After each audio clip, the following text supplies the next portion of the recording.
look what I've done. I've done the first part of the rigging off camera, of course. No need to witness all my stupid movements and hesitations and whatever. I don't know how to place it, maybe like this, for you to see it properly. Though perhaps is not much to see. First of all, I installed this the mast at the rear, the second fighting top and mast on the second bridge, on the second platform. So that's done, and it fell into position very well actually. Then I focused on this one, and this one was very well installed in the first phase. It was quite okay. Then I started to run some rigging lines, the forward ones, towards the mast and towards the first yard arm. And here I got into trouble, because I'm gonna turn it for you to see it. You already see it now.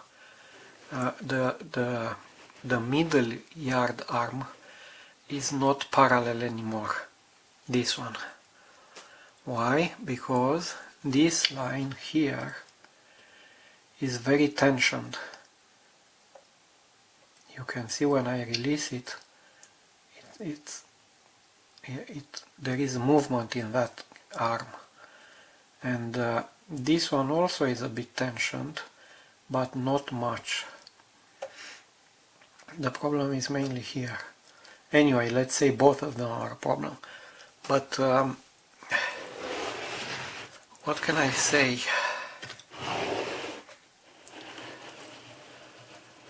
It is what it is.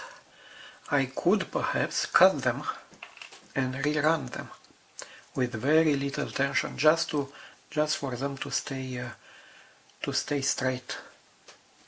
But I'm not in the mood to do that. I'm not in the mood. So it's gonna stay this way. Then the next ones, these ones, I don't think they were here, because they would enter in conflict with the rotation of the turret. But they were here at the deck level from a lot of time, and I prefer to leave them there. And then I ran some lines from this platform, from this bridge, either to the yard arm, or to the second yard arm, or to the mast itself. No biggie here, nothing to write home about.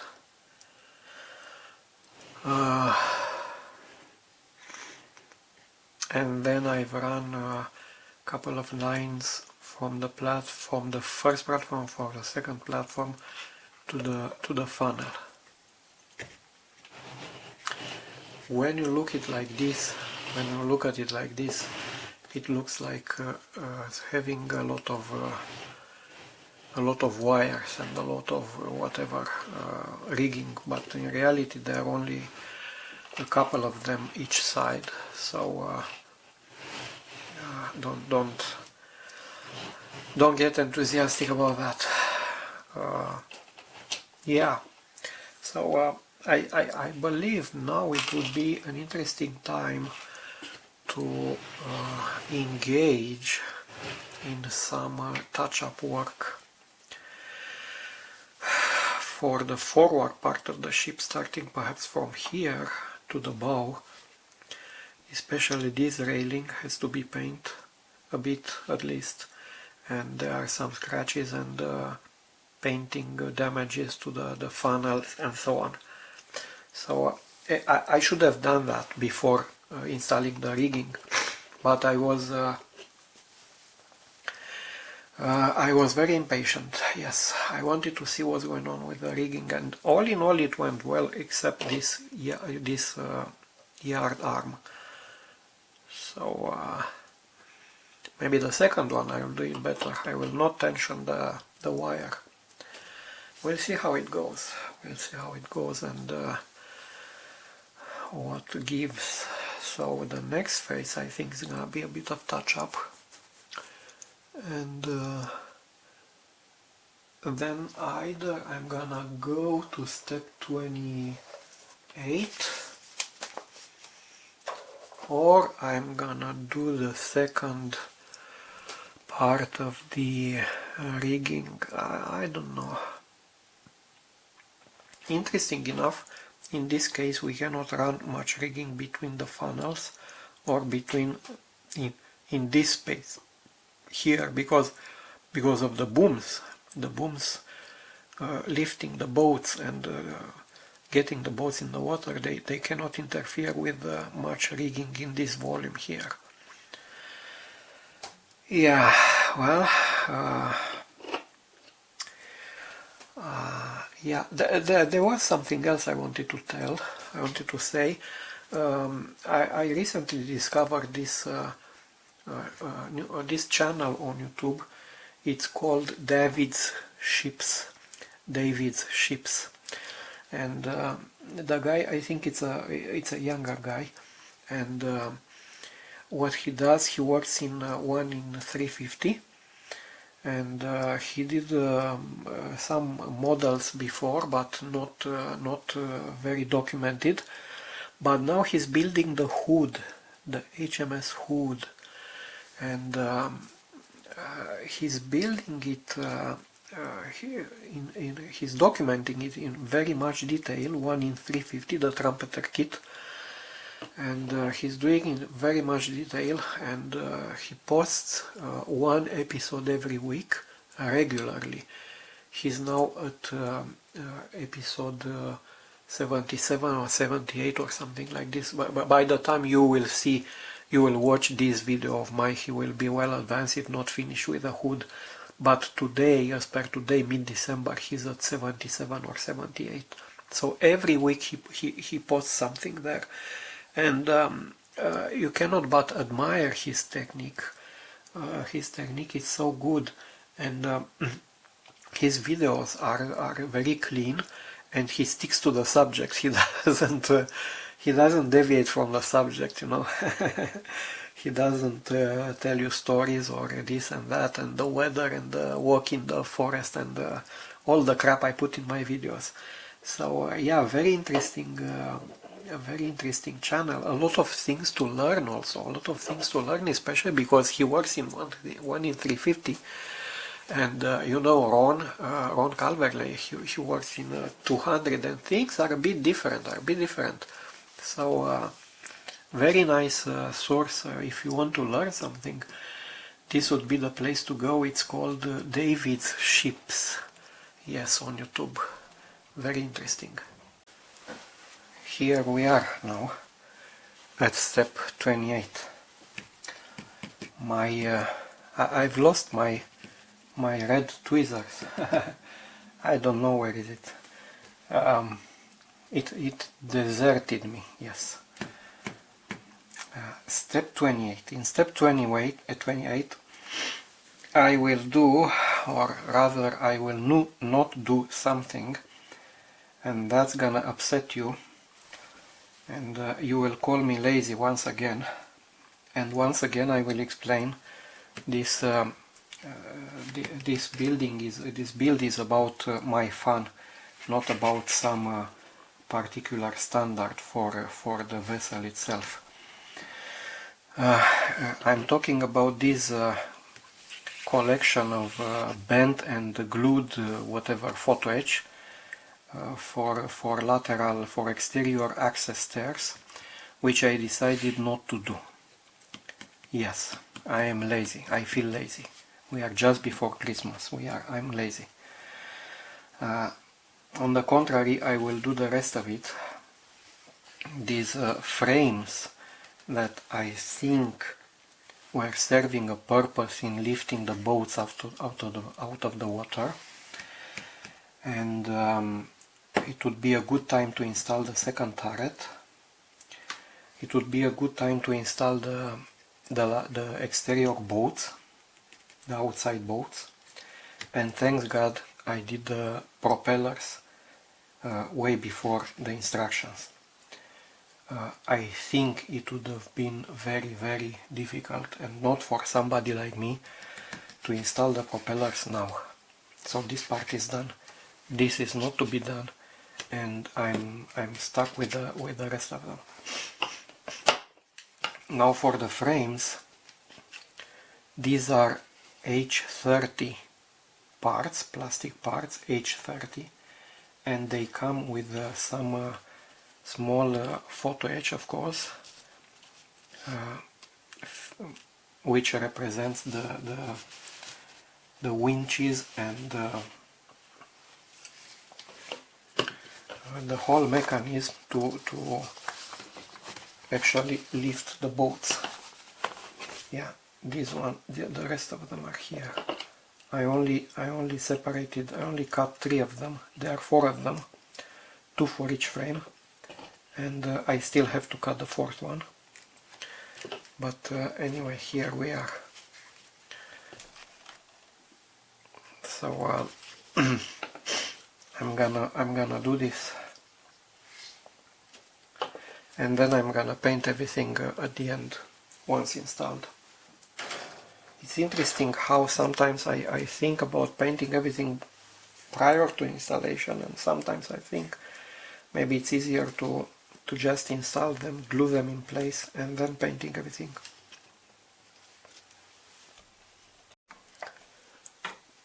And we also approached the last episode, of course not this one, but the last episode of the build, which be step 29. I know from a while that it's gonna give me some headache. There is a long railing I have to install, and because my boats are not properly installed, I don't really have place to install it in good conditions. We'll see what I will do with that long railing, but it will be installed, that part I know for sure. Also in the last episode I intend to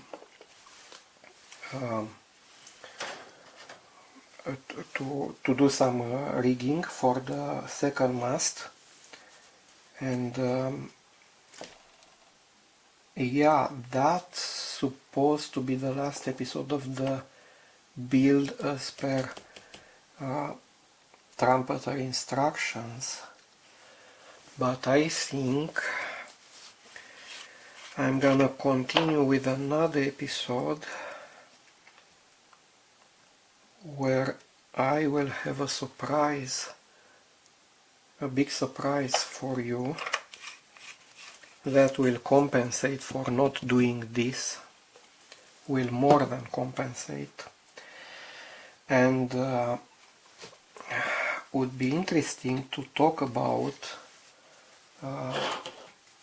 what happened, what was built after Tsesarevich, right after Tsesarevich, what our navies were building, like the French Navy and the British one, the American ones, the Russians, what were they doing in parallel with Tsesarevich and right after Tsesarevich. I think it would be an interesting presentation, and perhaps it will open the way for the next build, for my next build, which I don't know for sure what's gonna be. I hesitate between a couple of ideas, so I think we'll have to wait and see. I didn't take a decision yet, but perhaps that discussion, that presentation will clarify the things a bit. So this one have to stay like this. Excuse me.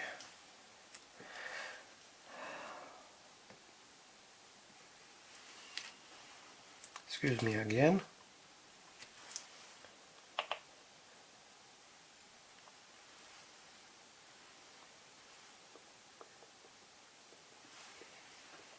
Maybe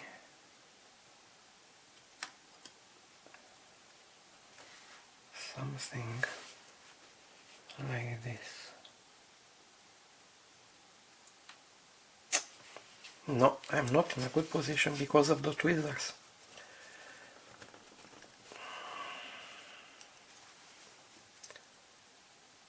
Okay, I'm gonna put this like this.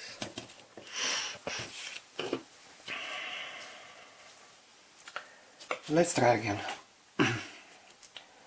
Where is my piece? It's here.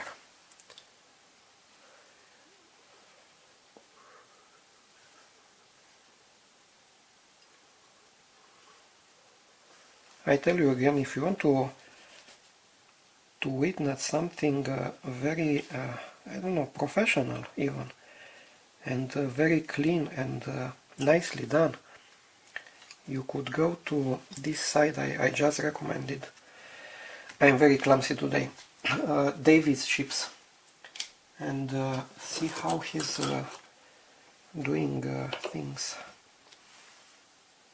Nothing seems to work for me very well today, but I'll keep trying.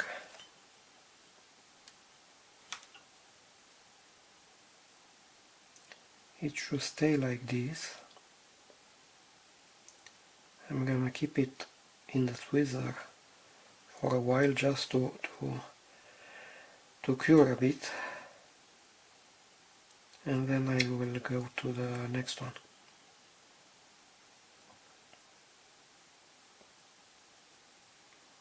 This CA glue is really good for the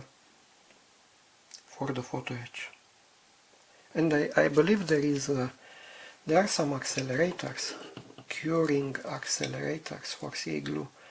I've seen somebody, or maybe even David's Chips, using them for the rigging, when you need the curing to be done very fast, in a matter of seconds. But this one is also very good. Okay.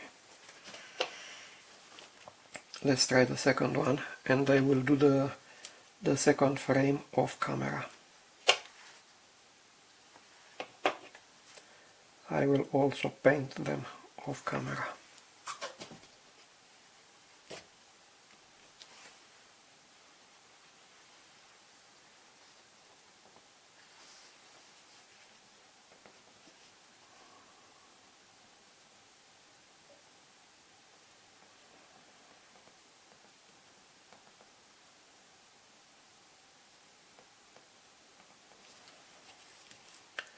Okay, I need to raise it a bit.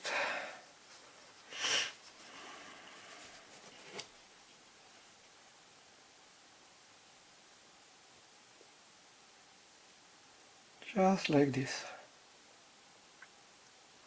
Give a couple of seconds to get dry.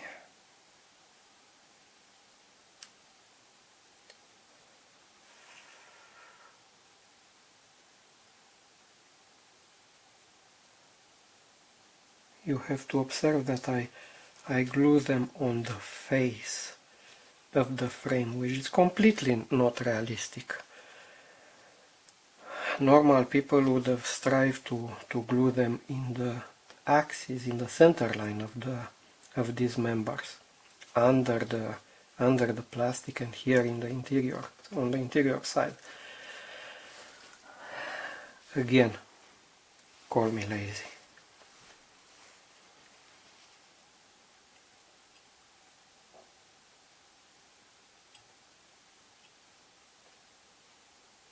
I think this one is done, and I will do the other one off camera, as I said.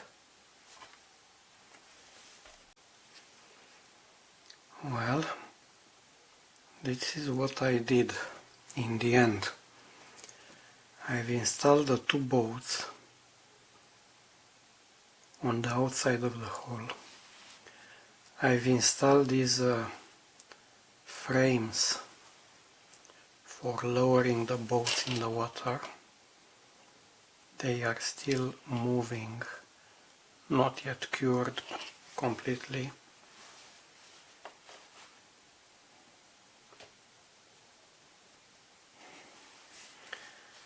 Installed the turret and did a whole lot of rigging for this mast, which it didn't go well. First of all, my mast, the slender upper part, is a bit not straight anymore, not the vertical, because of the tension of all these wires I put in here. Even if they are kinda loose, the combined small tension from all of them, it makes it such a way that this mast is not straight anymore. And what's worse, I had to give up on 2 lines here and here, because I didn't have enough place where to install them, and the tension on the mast would have been even greater. So I'm not happy about that rigging. I think for the rigging I really need to watch more of other people's channels, or to learn more, or to be more patient, I don't know.